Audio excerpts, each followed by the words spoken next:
Morning, Year 2, it's Mrs. Ryder. This is your first English activity for this week. So first of all, I'm going to share with you a little starter activity, and then we are going to talk about our main lesson. So, how many different words do you know that mean happy? So in English, we call words that mean the same as one another synonyms. Maybe you could clap that word, synonyms. You clap it back to me. And now I'll clap it to you. Synonyms. Now you clap it. So I'll just write that there. So we are looking at synonyms. That means different words that mean the same thing. How many words do you know that mean happy? Pause the video and try and write a list.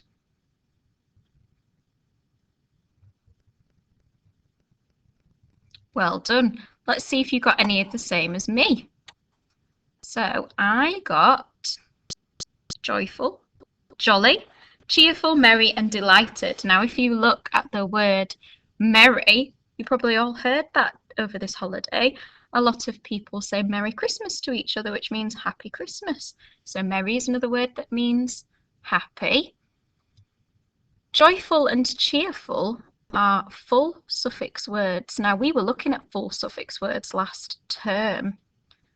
So joyful means you are full of joy. Cheerful means you are full of cheer, and joy and cheer also mean happy. The word jolly also means happy. Perhaps in the past you've read The Jolly Postman. He was a very happy postman.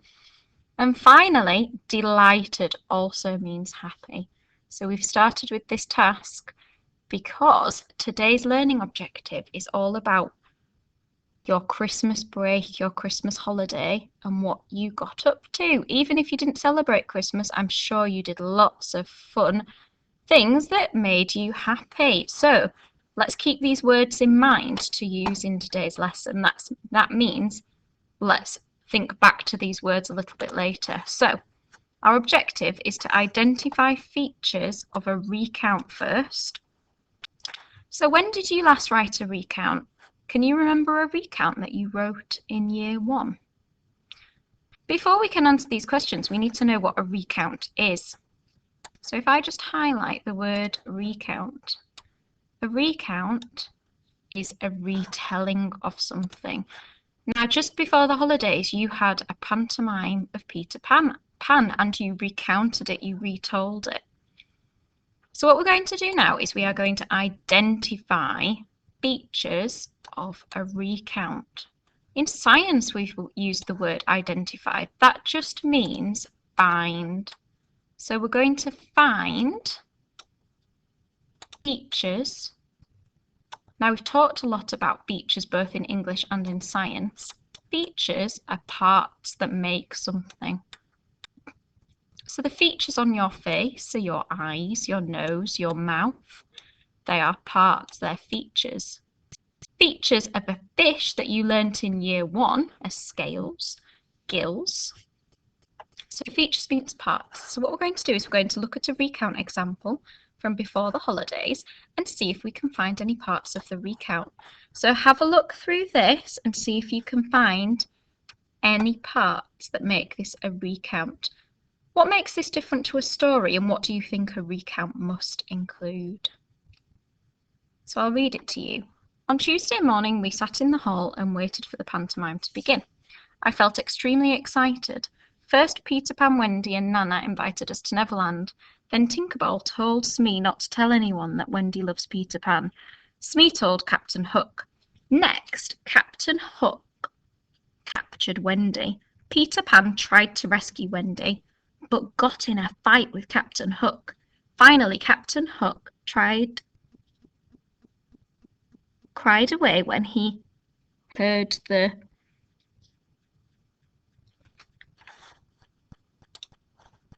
clock. Peter Pan and Wendy had a party.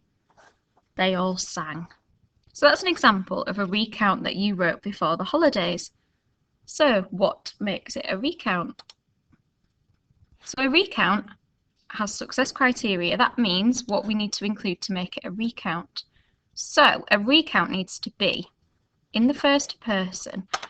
That means you need to use the words I, my. I apologise for my writing. I am using a mouse at the moment. Me.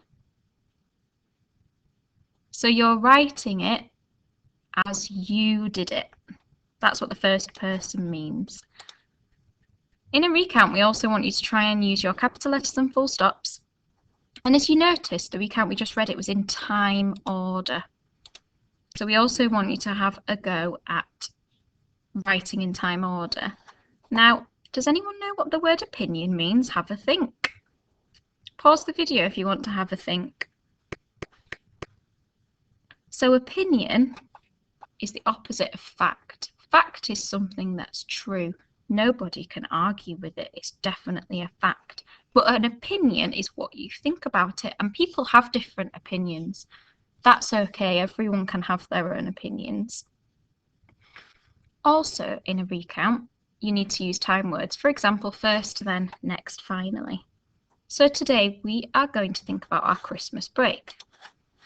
Can you tell your friend, or if you are at home, your brother, sister, mum, dad, or any family member that's there, 5 things that you did in the break? So I'm going to tell you what I did. I ate Christmas dinner.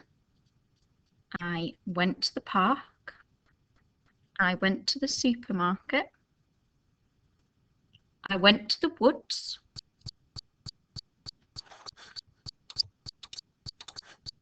And I walked around a reservoir, which is like a big lake. So can you tell somebody 5 things that you did in the holiday? Pause the video if you need to. And now we'll carry on. Remember, recounts include opinions and feelings. What did you enjoy about the break? How did it make you feel? What was your favourite part? So I'll tell you about my holiday. So over this holiday, more than ever, I think we've probably spent a lot of time outdoors, even though it's been winter. On the days when the snow fell, once it stopped snowing and the ground was really white, I really enjoyed walking in that wintry scene. It was beautiful, so that's what I really enjoyed about the break. It made me feel relaxed. It made me feel happy. Thinking back to those words at the beginning of the lesson. Oh, it might have made me feel joyful or jolly or cheerful or merry or delighted. My favourite part of my Christmas holiday or my Christmas break was probably walking around the reservoir because it was a beautiful day. The hills were covered in snow. I took my little girl with me and she was playing in all the puddles, getting freezing feet. So what you're going to do now is choose one thing you did in the holiday and fill in this planning sheet. So I'll show you how I would do mine. So when did I go and walk around the reservoir, which is like a big lake? I did that on New Year's Eve. I remember that because it was the last day of this year. So if you have paper at home, you could write out these words, when, who, what, and where, and fill them in. If you have a computer, you could type them onto the document if you know how to do that. You're all right. You've done all your calls. So who was at the reservoir? Well, that was me and my family.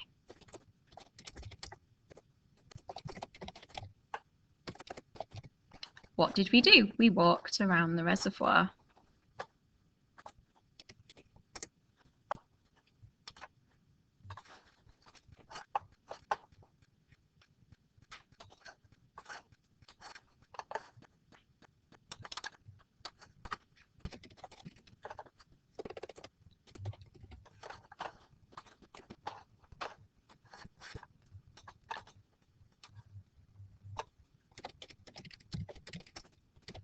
It's a place called Dovestones Reservoir. So then I need to think about all the different things that I did on that day. So first, I'm going to write notes. So notes are short. So we got out of the car. and put walking boots on.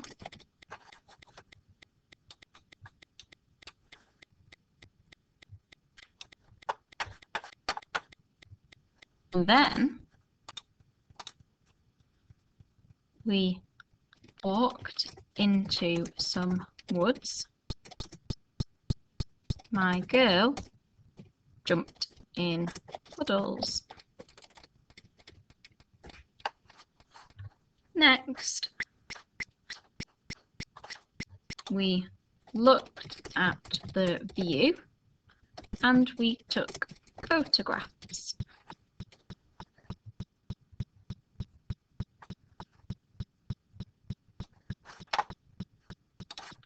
Finally, we had a drink and got back in the warm car. So that's my plan. Have a go at doing your own. And I will see you tomorrow for tomorrow's English. Bye.